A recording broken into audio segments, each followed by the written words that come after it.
Hi everyone, I'm Kimberly. I am a homeschooling mom of 3, and today we're going to be talking about homeschooling in the state of Illinois. My kiddos are wanting to be in the video today, so everyone say hi. Hi. I have Eden, she's my oldest. This is Mia, and this is Eli, and they're going to be hanging out. They may not be here for the whole video, but these are my kiddos. And we're going to be talking about, like I said, the legalities of homeschooling in the state of Illinois. The first thing you should know about homeschooling in the state of Illinois is that you are considered a private school. So you cannot register your private school with the state of Illinois. The laws don't allow for that, which I really like because it just gives you more of a sense of privacy. So we have thousands, probably tens of thousands of homeschoolers in the state of Illinois, and nobody even knows exactly how many there are. So when you're talking to anyone, like if you don't want to disclose that you are homeschooling and you want to keep it private, once again, that's your own business. You can just say, my kids go to private school. Your private school is so private that you have to be born into it. I know it's kind of a lame joke, but it's true. Next up, the subjects that you have to teach in your homeschool in the state of Illinois is language arts. So that's English, teaching your child how to read and write, math, biological and physical sciences, so just science in general, and then social studies, history, fine arts, so like, some crafts, and you can do an instrument if you want. That is not required that you teach your child an instrument, but I'm just saying some type of art, and then health and PE. So what I like about this is obviously they lay out to you what you have to teach. Every state does, by the way, but it doesn't say anywhere in the laws specifically what you should teach and when you should teach it. So if you feel that your child is not ready for science because they're not interested in it because they're too young, you don't have to introduce any formal science to them until they're ready. The same goes with like social studies and history. I know a lot of young kids don't care to learn history because they can't relate it back to their life. And they're like, why do I need to know this? But you maybe want to wait until they're older and they have a better grasp of the world around them. And then you can introduce, different eras in history. They can relate to it more, and then it's going to sink in and they can find it more enjoyable. And also, let's say your child excels in a certain area, you can go as fast as your child wants to go. So for example, Eden over here, you say hi? Eden's 7 years old, and she is almost completely finished with her 3rd grade math curriculum, and we're moving on to 4th grade. In public school, she would only be in 1st grade, if that's where I put her. But because she enjoys math, she excels at math, she's, ahead of her peers with the public school standard. But that wasn't being pushed or anything. Where if I had her in public school, she would have to, just be at the level that her class is in. There isn't that freedom to move as fast or as slow. Also, in the state of Illinois, teaching has to be done in the English language. So our country's primary language is English, so they want you to teach all your lessons in English.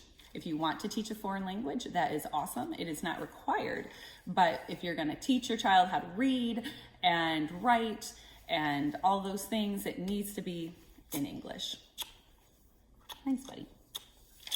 Next on my list, I have like your school calendar, how you decide to homeschool. So for my family, I choose to homeschool all year long. I don't follow the school district's calendar, though I would say a majority of homeschools do. There's pros and cons to both. So a lot of homeschoolers will start in September. Usually September 1st is like a big day to start your new homeschooling year, and they'll take it for 180 days. That's a typical public school year.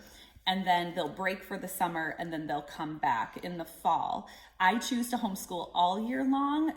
I don't have to worry about getting everything in that I want to teach in a set of time. So we can take any days off that we like, and we can just move at the pace that we want to move through the year, because we never have an official end date. Now, different seasons of the year look different. So in the winter and the fall is actually when, hey buddy, can you put your leg down? Thanks. In the winter and in the fall, we actually do less school in our home, like formal sit-down lesson studies, than we do in the spring and the summer. And that's because I also work outside the home twice a week. I'm a dance teacher and I run my own dance program. And I hold classes on Mondays and Thursdays. And my dance season runs from August until April. So during those months, during those 8 months, we slow down on our studies a little bit, but we're still chugging along. We're still getting things done, but things are a lot more relaxed. And we do just like the minimum that what I hold as a standard of minimum. So that's like language arts, math, and then we do our read aloud and then independent reading. If we get more in, then we do, but I don't really worry about it. So because we homeschool all year long, and when my dance season is over, we actually learn and do, well, I don't want to say learn, because you're learning all the time, every moment of the day, but we actually cover more bookwork material in the spring and in the summer, because I don't have the distraction of my dance season and working outside the home. Another great thing to think about if you're going to homeschool in the state of Illinois is that there is no required testing for our state.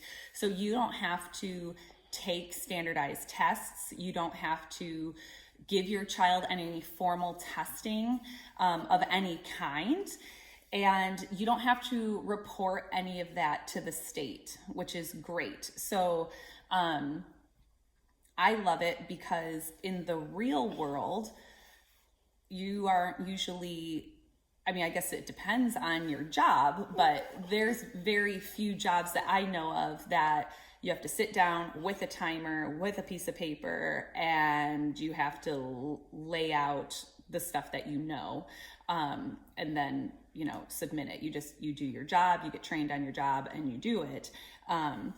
But you don't have to worry about any standardized testing. Now, if you are getting into the high school years and you want to know where your child is, or even elementary or middle school, there are standardized tests that you can purchase yourself and give to your child, and then you can kind of see where they fall on the public school side. So don't worry that if you really want to test your children, you can, but most homeschoolers want to get away from the standardized testing and all the nonsense that goes into that. I love you. I love you, buddy. I super love you. You super love me. Yeah. Oh, you're the sweetest. If you have any more questions about homeschooling in the state of Illinois, you could definitely Google it. A great website is the hslda.org website, but also you could comment below any questions and I can help you. If you enjoyed this video, please give me a thumbs up and subscribe to my channel, and we will be back soon. You say bye? Bye.